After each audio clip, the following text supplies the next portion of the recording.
ఎవరైతే ఈ పోక్సో కేసులో పబ్లిక్ ప్రాసిక్యూటర్ ఉంటారో, ఎందుకంటే జిల్లాకు ఒక ఫాస్ట్ ట్రాక్ కోర్టు ఉంది, ఎవరైతే స్పెషల్ పీపీ కానీ పీపీ అంటే పబ్లిక్ ప్రాసిక్యూటర్ ఉంటారో, ఈ పబ్లిక్ ప్రాసిక్యూటర్ తప్పనిసరిగా ఈ బాధితురాలి స్టేట్మెంట్ యొక్క కాపీ, నిందితుడి యొక్క కన్ఫెషన్ కాపీ, ఇంకా ఏవైనా ఉంటే సున్నితమైన అంశాలను పక్కకు పెడితే మిగతా ఆమె రికార్డ్ చేసిన స్టేట్మెంట్స్ ఏవైతే ఉన్నాయో అవన్నిటిని కూడా వీళ్లకు ఇవ్వాలి. అది ఆమె హక్కు చట్ట ప్రకారం. చాలా క్లియర్గా సెక్షన్ చెప్తుంది.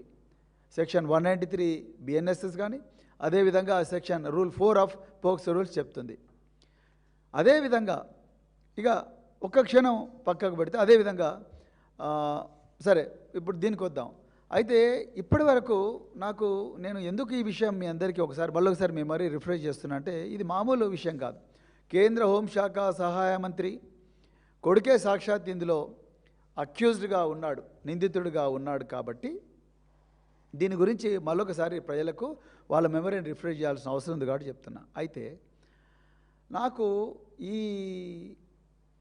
బాధితురాలి తల్లి మాతోని 17-18వ తారీఖు నాడు మాతో మాట్లాడింది. వారు ఏమంటున్నారు, సార్ మాకు ఎవ్వరూ ఏం జరుగుతుందో చెప్పడం లేదు పేట్ బషీరాబాద్లో అంటున్నారు. జాగ్రత్తగా చూడండి. ఒకవైపేమో చట్టం బాధితురాలి పక్షాన్నే ఉండాలి, వ్యవస్థ అంతా కూడా ఎంత పక్షాన ఉండాలంటే, ఒకవేళ ఇన్వెస్టిగేటింగ్ ఆఫీసర్ కోఆపరేట్ చేయకపోతే, ఆయనకు సమయం లేకపోతే ఒక ఎస్పీ ర్యాంక్ అధికారి కానీ, అంటే ఒక డీసీపీ ర్యాంక్ అధికారి కానీ, లేకపోతే ఒక ఎస్పీ ర్యాంక్ అధికారి కానీ, ఒక డీసీపీ ఉమెన్ సేఫ్టీ కానీ ఈ అమ్మాయితో రెగ్యులర్గా టచ్లో ఉండాలనేది పోక్సో రూల్స్ చెప్తున్నాయి. మైనర్ బాలిక కాబట్టి, సున్నితమైన అంశం కాబట్టి. కానీ 16-17వ తారీఖు నాడు ఈ తల్లి నాకేం చెప్తుందంటే, ఈమె అసలు ఈ పోలీస్ వాళ్ళు ఎవ్వరు కూడా వీళ్ళకి ఏం జరుగుతుందో చెప్పడం లేదు. ఈయన ఎన్నిసార్లు బెయిల్ పిటిషన్ వేసుకున్నారు అది కూడా చెప్పలేదు. నిజానికి నిందితుడు బెయిల్ వేసుకున్న ప్రతిసారి కూడా బాధితురాలికి తప్పనిసరిగా చెప్పాలి అనేది 6.4 పోక్సో మాన్యువల్లో ఉంది. 483 బిఎన్ఎస్ఎస్, అదేవిధంగా ఇంకా రకరకాల case laws, Jagjeet Singh versus Ashish Mishra, ఇలాంటి కేసుల్లో అన్నిట్లలో కూడా తప్పనిసరిగా బాధితురాలి యొక్క మనోభావాలను గౌరవ న్యాయమూర్తికి చెప్పాల్సిన బాధ్యత పబ్లిక్ ప్రాసిక్యూటర్ది. ఇంతవరకు వాళ్ళని ఎవ్వరు కూడా కాంటాక్ట్ చేయలేదు. ఆ తల్లి ఇంకొక విషయం కూడా చెప్పింది, మేము ప్రతిసారి కూడా మేము రికార్డ్ చేసిన స్టేట్మెంట్స్ యొక్క వివరాలు ఇవ్వండి అని అంటే నా దగ్గర లేవని ఒక ఆయన అంటాడు, నేను ఎల్లుండి ఇస్తాను ఇంకొక ఆయన అంటాడు, ఇంకొక ఆయన అంటాడు మీరు పీపీని అడిగి తీసుకోండి అంటారు. ఎందుకయ్యా మీకు ఆ బాధితురాలంత కోపం రేవంత్ రెడ్డి గారు? మీకు కూడా ఒక బిడ్డ ఉంది. ఎవరికైనా ఏ బిడ్డ అయినా తండ్రికి తల్లికి ఇద్దరికి అదే ప్రేమ ఉంటుంది. ఎందుకు మీకు అంత కోపం ఈ అమ్మాయి అంటే మీ ఆర్ఎస్ బ్రదర్స్ యొక్క మైత్రి బంధాన్ని ఇబ్బంది పెట్టిందనా? ఆర్ఎస్ బ్రదర్స్ అంటే Revanth Reddy, Bandi Sanjay, Revanth and Sanjay RS brothers. మీ ఇద్దరి మైత్రి బంధాన్ని ఇబ్బంది పెడుతుందనా? ఎందుకు ఆ అమ్మాయి అంటే ఎందుకు ఆమెను మీరు నిందితురాలిగా చూస్తున్నారు? ఆమె బాధితురాలు. మీ హయాంలోనే ఆ అమ్మాయి బాధితురాలైనప్పుడు కూడా నిందితురాలిగా కరీంనగర్ 2 టౌన్ పోలీసులో కేసు పెట్టినరు. ఇప్పుడైనా కనీసం తప్పు తెలుసుకొని ప్రాయశ్చిత్తం పొంది మీ సీనియర్ ఆఫీసర్లను ఆ అమ్మాయి ఇంటికి పంపించవచ్చు కదా, ఎందుకు పంపించలేదు? కనీసం మీరన్నా ఒక్కసారి ఫోన్లో మాట్లాడినరా? మాట్లాడలేదు. ఈ తెలంగాణ ప్రభుత్వం మరి ముఖ్యంగా రేవంత్ రెడ్డి గారు ఏ ఛాన్స్ వచ్చినా కూడా బండి భగీరథ్ను రక్షించాలని చూస్తున్నారు. చాలా క్లియర్గా అర్థమవుతుంది. ఇప్పుడు సెకండ్ పార్ట్కి వస్తాను నేను. బండి భగీరథ్ గారిని రక్షించాలనే చూస్తున్నారు. లేకపోతే ఎందుకు మీరు ఇవన్నీ చెప్పడం లేదు? ఎందుకు ఆ అమ్మాయికి డాక్యుమెంట్స్ ఇవ్వడం లేదు? మేము మొదటి నుంచి చెప్తున్నాం, ఇందులో బండి భగీరథ్కి ఎంత పాత్ర ఉన్నదో బండి సంజయ్ గారికి కూడా అంతే పాత్ర ఉన్నది, సంగప్ప గారికి కూడా అంతే పాత్ర ఉన్నది. ఇదేదో మేము బండి సంజయ్ గారి మీద కోపంతోనో లేకపోతే సంగప్ప గారి మీద కోపంతోనో చెప్పడం లేదు. దయచేసి గుర్తుపెట్టుకోండి. ఫస్ట్ తల్లి ఇచ్చిన కంప్లైంట్లో వీళ్ళిద్దరి పేర్లు ఉన్నాయి. అదేవిధంగా తల్లి రిలీజ్ చేసిన ప్రెస్ నోట్లో కూడా ఈ రెండు విషయాలు ఉన్నాయి. అదేవిధంగా వీళ్ళు మెజిస్ట్రేట్ ముందర ఇచ్చిన వాంగ్మూలంలో కూడా బండి సంజయ్ గారి పేరు, సంగప్ప గారి పేరు ఉన్నది. కామన్ సెన్స్ ఏం చెప్తుంది? ఏ ఇన్వెస్టిగేటింగ్ ఆఫీసర్ అయినా ఒక నిందితుడిని అరెస్ట్ చేసినప్పుడు అతనితో పాటు ఎవరైనా సహా నిందితులు ఉంటే ఆ సహా నిందితులను వాళ్ళ అడ్రస్లు మీకు తెలిస్తే వాళ్ళను వెంటనే మీరు ఎగ్జామిన్ చేయాలి. మేము బీఆర్ఎస్ పార్టీ విపరీతంగా వీరోచితంగా పోరాటం చేస్తూ ఉంటే మీరు ఒకరోజు సీదా బండి సంజయ్ ఇంటికే పోయినరు పోలీసు వాళ్ళు. మరి బండి సంజయ్ ఇంటికి ఎందుకు పోయినరు మీరు? ఆయన అనుమానం ఉంటేనే కదా పోయినప్పుడు. ఆయనప్పుడు మరి ఆయనకు ఒక నోటీస్ ఇవ్వాలిగా. మీరు నోటీస్ ఇచ్చి ఏంది సార్ మరి ఈ విధంగా వస్తున్నాయి, మీరు ఏంది సంగతి అని చెప్పండి కదా, అడగండి కదా. ఆయన ఏం చెప్తాడో వినండి. అవసరం అనుకుంటే ఆయన మీద లైట్ డిటెక్టర్ కేసు ప్రక్రియ మొదలుపెట్టండి. అదేవిధంగా ముందు సరే బండి సంజయ్ దగ్గర మీరు పోలేకపోతున్నారు, సంగప్పని అడగండి కదా. సంగప్పను డైరెక్ట్ పిలిపించి, సంగప్ప ఏంది నువ్వు బండి సంజయ్ ఇంటికి బాధితురాలని వాళ్ళ అమ్మను వాళ్ళ నాయనను వీళ్ళ ముగ్గురిని తీసుకొని పోయినావు అని అడగాలిగా. అది కూడా అడగలేదు. సో మా ఆయన ఓపెన్గా బాగా చెప్తే తిరుగుతూనే ఉన్నాడు. సిరిసిల్ల పోయి ఏంది మీ ఎస్పీ ఏమనుకుంటున్నాడు, ఏం నిలుగుతున్నాడు, మా మీటింగ్లో కూడా వస్తలేడని డైరెక్ట్ ఆయన పంచులు ఇచ్చుకుంటూ పోతూనే ఉన్నాడు. మన సంగప్ప అయితే వచ్చి డైరెక్ట్ కేకే కట్ చేసిండు బీజేపీ ఆఫీస్లో. అంటే నేను వాళ్ళు ఏదో జైలుకు పోవాలంటలేను, వాళ్ళు జైలుకు పోవాలన్నా లేదా అనేది చట్టం నిర్ణయిస్తుంది. కానీ కనీసం ఒక కేంద్ర హోంశాఖ సహాయ మంత్రి కొడుకు నిందితుడైనప్పుడు బాధితురాలు ఈయన పేరు బాజాబ్తా చెప్తున్నప్పుడు అడగాల్సిన కనీస ధర్మాన్ని కూడా మీరు పాటించడం లేదు.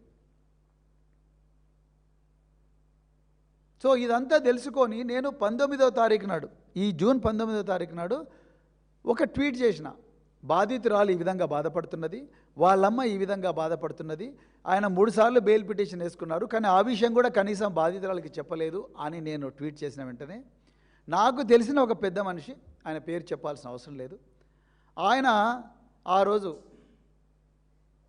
మరి మీరు అమాయకంగా ఉన్నారేంటి సార్, ఈరోజు 20 శనివారం, ఈరోజు ఉదయం 11 గంటలకు బండి భగీరథ్ జైలు నుంచి విడుదలయ్యాడని చెప్పారు. చూడండి, ఇంత సంచలనం సృష్టించిన కేసు, ఒక మైనర్ బాలిక మీద అత్యంత పవర్ఫుల్ ఉండే ఒక మినిస్టర్ యొక్క కొడుకు చేసిన అత్యాచారం, అందులో నిందితుడిని ఉదయం 11 గంటలకు తెల్ల ఫార్చునర్ కారులో ఆల్రెడీ బాజాబ్తా మంచి రాజులాగా చెర్లపల్లి జైలు నుంచి వెళ్ళిపోయింది సార్ అని చెప్పారు. సో మేము చెప్పేదాకా కూడా ఈ బయటి ప్రపంచానికి ఇతను బెయిల్ మీద పోయిండనే విషయం ఎవరికి తెలియదు. అత్యంత రహస్యంగా ఈ బెయిల్ వాదనలు జరిగినాయి. ఇలా మేము అడిగేది ఏంటంటే, ఇంత సంచలనం సృష్టించిన కేసులో బాధితురాలు పేరు చెప్పమని ఎవరు అడిగారు, చెప్పకూడదు, అది రూలు. బాధితురాలి తల్లి పేరు చెప్పమని అడిగారు, రూలు. మీ ఇన్వెస్టిగేషన్ డీటెయిల్స్ బాధితురాలికే చెప్పండి అంటున్నా, మాకందరికి చెప్పాల్సిన అవసరం లేదు. కానీ నిందితుడికి ఇంటరిమ్ బెయిల్ వచ్చింది ఆర్ బెయిల్ వచ్చింది అన్న విషయం బయటి ప్రపంచానికి తెలియకుండా ఎందుకు దాచిపెడుతున్నారు? ఇది మొదటి ప్రశ్న మీకు. అంత రహస్యంగా బెయిల్ పిటిషన్లలో వాదోపవాదాలు జరిగితే వాటిని మీడియా నుంచి దాచిపెట్టి, బయటి ప్రపంచం దాచిపెట్టి అంత రహస్యంగా చేయాల్సిన విషయం ఎందుకు అనేది ఈరోజు నేను రాష్ట్ర ప్రభుత్వాన్ని అడుగుతా ఉన్నా. ఇక రెండవది, ఇది మన బండి భగీరథ్ గారు వారి లాయరు ఏర్పాటు చేసిన కోర్టులో ఫైల్ చేసిన పిటిషన్. ఎంత తెలివిగా ఈ పిటిషన్ ఫైల్ చేసిందంటే చాలా అంటే నిజంగా చాలా ఆశ్చర్యపోతాం మనం. ఇతను మహీంద్రా యూనివర్సిటీలో స్టూడెంట్ అంట. ఇగో ఆయన ఐడి కార్డు కూడా ఇక్కడ ఉంది. ఇతను మహీంద్రా యూనివర్సిటీలో స్టూడెంట్. ఈ మహీంద్రా యూనివర్సిటీలో ఇతను 2023 నుంచి నడుస్తూ ఉన్నది, చదువుకుంటా ఉన్నాడు. 2023లో మీ అందరికీ ఇంతకుముందే నేను చెప్పిన మే 8వ తారీఖు నాడు ఇదే వేదిక నుండి 2023లో ఇతను 2 కేసుల్లో ఇన్వాల్వ్ అయ్యాడు మహీంద్రా యూనివర్సిటీలో. ఘోరంగా అత్యంత పాశవికంగా విద్యార్థిని కొడితే, దాని తర్వాత వాళ్ళ డార్మిటరీకి కూడా పోయి కొడితే ఇతను యూనివర్సిటీ నుంచి రస్టికేట్ చేసిండ్రు. ఇతను బీబీఏ స్టూడెంట్, స్కూల్ ఆఫ్ మేనేజ్మెంట్లో ఇతను మరి ఎన్ని ఎగ్జామ్స్ రాసిండు, ఎన్ని పాస్ అయ్యిండు అదంతా ఎవ్వరికి తెలియదు. కానీ ఇందులో ఇప్పుడు దీంట్లో బెయిల్ పిటిషన్లో ఇతనికి 3 సంవత్సరాల కోర్సు, అంటే 2023 నుంచి 2024, 24 నుంచి 25, 25 నుంచి 26, ఇది ఫైనల్ ఇయర్. ఈ 3 సంవత్సరాల కోర్సులో ఇతను ఎగ్జామ్స్ చాలా క్రిటికల్ ఎగ్జామ్స్, మరి మిగతా ఎగ్జామ్స్ రాసిండో లేదో దీంట్లో లేదు. కానీ ఈ ఎగ్జామ్స్ ఇప్పుడు రాయకపోతే ఈయనకి ఇర్రిపేరబుల్ డ్యామేజ్ జరుగుతుంది, అంటే ఈయన జీవితమే నాశనం అయిపోతుంది అని చెప్పి మరి వాళ్ళ అడ్వకేటు పిటిషన్ ఫైల్ చేసిండు. ఇది బయటకు వచ్చింది ఆ పిటిషన్. ఇంకా బెయిల్ ఆర్డర్ బయటికి రాలేదు. ఇంత రహస్యంగా బెయిల్ ఆర్డర్ పెట్టడంలో ఆంతర్యం ఏందో మాకు అర్థం కావడం లేదు. ఓకే, బయట ప్రపంచం చెప్పాలని అనుకోవట్లేదు. బాధితురాలికన్నా చెప్పాలిగా బెయిల్ ఆర్డర్, బాధితురాలికన్నా ఒక కాపీ ఇవ్వాలిగా. బాధితురాలు రాలేదు, ఆమె భయపడుతున్నది. ఎందుకంటే ఇంతకుముందే వాళ్ళ ఫ్యామిలీని ఆయన బండి సంజయ్ గారే డైరెక్ట్గా బెదిరించినట్టుగా వాళ్ళే చెప్పిండ్రు. ఇప్పుడు బాధితురాలు అడిగే పరిస్థితి లేదు, కోర్టుకు వచ్చి అడిగే పరిస్థితి లేదు, పబ్లిక్ ప్రాసిక్యూటర్ బాధితురాల దగ్గరకు పోయే పరిస్థితి లేదు, డీసీపీ ఉమెన్ సేఫ్టీ పోయే పరిస్థితి లేదు. ఇక ఈ తెలంగాణ పోలీసులు అయితే ఆమెను ఘోరంగా ఒక క్రిమినల్ లాగా చూస్తూ ఉన్నారు. నిందితుడి మీద సానుభూతి వచ్చే విధంగా కొంత ఒక వర్గం సోషల్ మీడియాలో విపరీతంగా ప్రచారం చేస్తూనే ఉంది. ఇలాంటి పరిస్థితుల్లో బాధితురాలు ఏ మోగం పెట్టుకొని ఏ ధైర్యంతో కోర్టుకు వచ్చి ఇవన్నీ తీసుకుంటుంది? పోలీస్ ఆఫీసర్లే పోయి ఇవ్వచ్చు, కానీ ఎవ్వరూ పోలేదు. సో బెయిల్ ఆర్డర్లో ఏముందనేది ఎవరికి తెలియదు. ఓకే, సో ఇప్పుడు ఈయనకు ఎగ్జామ్స్ ఉన్నాయని వాళ్ళ అడ్వకేట్ చెప్పిండు. ఇక ఎగ్జామ్స్ షెడ్యూల్ కూడా చూద్దాం. ఎగ్జామ్స్ ఈయనకు స్పెషల్ సప్లిమెంటరీ ఎగ్జామ్. నిజానికి స్పెషల్ సప్లిమెంటరీ ఎగ్జాము ఒకసారి సప్లిమెంటరీ ఎగ్జామ్ పెడతారు, ఏదైనా కామన్గా చాలా యూనివర్సిటీలో కూడా జరుగుద్ది. ఇక్కడనే మా విద్యార్థి నాయకుడు మరి గెల్లు శ్రీనివాస్ యాదవ్ గారు కూడా ఉన్నారు, వారికి తెలుసు. ఈ ఎగ్జామ్ పోయింది, ఇప్పుడు స్పెషల్ సప్లిమెంటరీ ఎగ్జామ్ పెట్టిండ్రు. ఈ స్పెషల్ సప్లిమెంటరీ ఎగ్జామ్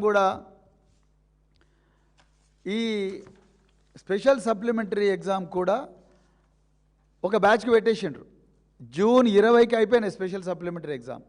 ఆ స్పెషల్ సప్లిమెంటరీ ఎగ్జామ్ కూడా ఈయన రాయలేదు. ఇప్పుడు అది రాయలేదని ఆ 22వ తారీఖు, జూన్ 22వ తారీఖు నుంచి ఇంకొక సప్లిమెంటరీ ఎగ్జామ్ పెట్టిండ్రు. స్పెషల్ సప్లిమెంటరీ ఎగ్జామ్ అయిపోయిన తర్వాత మళ్ళీ ఈయన కోసం ప్రత్యేకంగా ఒక స్పెషల్ సప్లిమెంటరీ ఎగ్జామ్ పెట్టిండ్రు.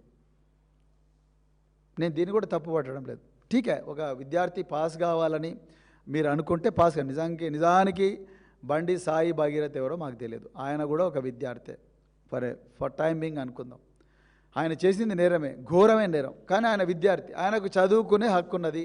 రాజ్యాంగంలో ఆర్టికల్ 21 ప్రకారం right to live with dignity. నువ్వు చదువుకోవాలనుకున్నా చదువుకో, మంచిగా పాస్గా. ఇప్పుడు నువ్వు రాస్తున్న ఎగ్జామ్స్ కూడా నువ్వు తప్పులు రాస్తే కూడా నేను మహేంద్ర యూనివర్సిటీ వాళ్ళని కోరుకుంటున్నా, కొంచెం లిబరల్గానే మార్కులు వేయండి, no problem.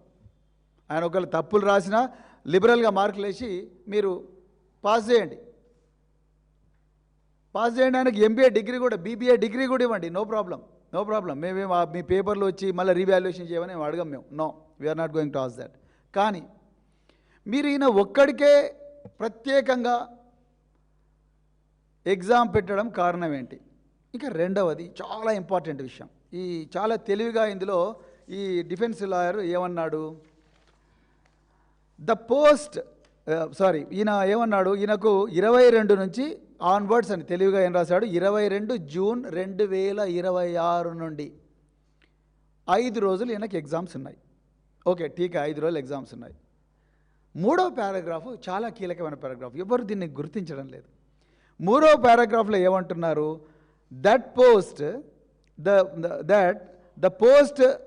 Post the written examination the university conducts viva OC interview in respect to the exams that petition is going to attend for 10 more days later.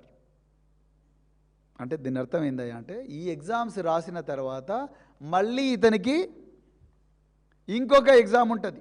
అది ఎప్పుడు? 10 రోజుల తర్వాత. అంటే ఈ 5 రోజులు ఇంకొక 10 రోజులు, 15 రోజులు. పేరుకు మాత్రమే ఈ 5 రోజుల ఎగ్జామ్. దాని తర్వాత ఆయన చాలా క్లియర్గా మెన్షన్ చేస్తూనే ఉన్నాడు, దీని తర్వాత వైవా OC ఉంటుంది, వైవా ఎగ్జామ్ ఉంటుంది. ఈ వైవా ఎగ్జామ్కు మళ్ళీ 10 రోజుల తర్వాత వైవా ఎగ్జామ్ ఉంటుంది, దాన్ని కూడా మా పిటిషనర్ అంటే బండి భగీరథ్ అటెండ్ కావాలి అని చెప్పి ఇక్కడ క్లియర్గా ఉంది. ఇప్పుడు ఇది బండి భగీరథ్ కూడా చూస్తుంటాడు, చూసుకో, ఏం కాదు. సో ఇకపోతే ఇందులో ఒకటే స్లాట్లో 2 ఎగ్జామ్స్ పెట్టాడు. మరి ఒకటే స్లాట్లో 2 ఎగ్జామినేషన్స్, తర్వాత ఇప్పుడు ఒకటే హాల్లో ఒకటే టైంలో 2 ఎగ్జామ్స్ పెట్టడం, అంత ఆగమేఘాల మీద ఇంత అన్ప్లాన్డ్గా పెట్టడం ఎందుకో మరి నాకైతే అర్థం కాలేదు. ఇక మూడో విషయం వస్తే ప్రిజన్ మాన్యువల్. నిజానికి ప్రిజన్ మాన్యువల్ ఏం చెప్తుందయ్యా అంటే, ప్రిజన్లో ఉండేవాళ్ళు ఎవరైనా కూడా అండర్ ట్రయల్ ప్రిజనర్స్ కానీ కన్విక్స్ కానీ ఎవరైనా చదువుకోవాలనుకుంటే అద్భుతంగా చదువుకోవచ్చు, ఇంక్లూడింగ్ బండి భగీరథ్. నిజానికి బిఆర్ అంబేద్కర్ ఓపెన్ యూనివర్సిటీ సెంటరే ఉంటుంది చెర్లపల్లిలో. నేను పోయి సర్టిఫికేట్లు ఇచ్చి వచ్చిన చాలామంది ప్రిజనర్స్కు, కొంతమంది గోల్డ్ మెడల్స్ కూడా వచ్చినాయి. మంచి లైబ్రరీ ఉంటుంది, absolutely not a problem. So అందులో చదువుకోవచ్చు. BR Ambedkar open university exam కూడా అందులోనే రాయొచ్చు. మరి బండి భగీరథ్ 19వ తారీఖు నాడు బెయిల్ ఇచ్చినప్పుడు, బెయిల్కి అప్లై చేసినప్పుడు, ఇంటరిమ్ బెయిల్ కోసం అప్లై చేసినప్పుడు ఈ ప్రశ్న ఎవరికైనా ఉదయిస్తుంది, అరే నార్మల్ ప్రిజనర్స్కి అయితే జైల్లోనే ఎగ్జామినేషన్ సెంటర్ పెడతారు కదా, మరి ఈరోజు ఈయనకేంది ఇంటరిమ్ బెయిల్ ఇస్తున్నారు? First point. సెకండ్ పాయింట్, లేదయ్యా ఈ ఎగ్జామ్ జైల్లో కూర్చొని రాయడానికి వీలు కాదు, దీనికి రకరకాల కార్యక్రమాలు ఉంటాయి, అందుకొరకు ఈయన యూనివర్సిటీ రాయాలంటే అప్పుడు ఏం చేస్తారంటే, జైలు వాళ్ళు ఏం చేసినా కోర్టు పర్మిషన్తోనే చేయాలి. జైలు వాళ్ళు మా దగ్గర సెంటర్ పెట్టలేము అని చెప్పి ఒక అఫిడవిట్ ఫైల్ చేస్తే అప్పుడు కోర్టు వాళ్ళు మీరు ప్రిజనర్ను పొద్దున పోలీసు పహారాలో తీసుకొని పోండి, మహేంద్ర యూనివర్సిటీలో ఎగ్జామ్ రాయించండి, దాని తర్వాత ఎగ్జామ్ రాసిన వెంటనే మళ్ళీ జైలుకే తీసుకొని రండి అని చెప్తారు. మళ్ళీ 23 జూన్ నాడు మళ్ళీ పొద్దున తీసుకొని పోండి, 23 సాయంత్రం మళ్ళీ జైలుకే తీసుకొని రండి అంటారు. 24 అదే చేయమంటారు, 25 అదే చేయమంటారు. జనరల్గా జరిగే ప్రాక్టీస్ ఇదే. ఇందులో ఏది రూల్కి వ్యతిరేకంగా చెప్పడం లేదు నేను.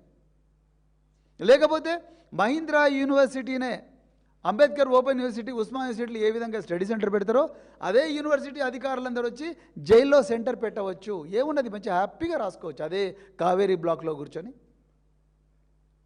చాలా హ్యాపీగా కూర్చొని రాసుకోవచ్చు. లేకపోతే జైలు సూపరింటెండెంట్ రూమ్లోనే, మేము ఎంతమందిని చూడడానికి పోలేదు, చాలా బాగుంటుంది, టేబుల్ ఉంటుంది, చైర్ ఉంటుంది, చాలా చల్లగా ఉంటుంది వాతావరణం, అక్కడ కూర్చొని చాలా చక్కగా రాసుకోవచ్చు. ఏ డిస్టర్బెన్స్ ఉండదు, ఈ ట్రాఫిక్ రోధ ఉండదు, ఏముండదు.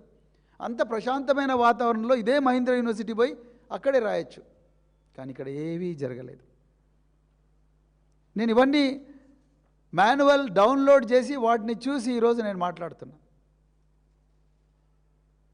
2023 బ్యాక్లాగ్స్ ఎన్ని ఉన్నాయి, 2024 బ్యాక్లాగ్స్ ఎన్ని ఉన్నాయి, 2025 బ్యాక్లాగ్స్ ఎన్ని ఉన్నాయి, 2026 బ్యాక్లాగ్స్ ఎన్ని ఉన్నాయి. నిజానికి ఈరోజు మేము అడుగుతున్న ప్రశ్నలన్నీ ఎవరు అడగాలి? పబ్లిక్ ప్రాసిక్యూటర్ అడగాలి.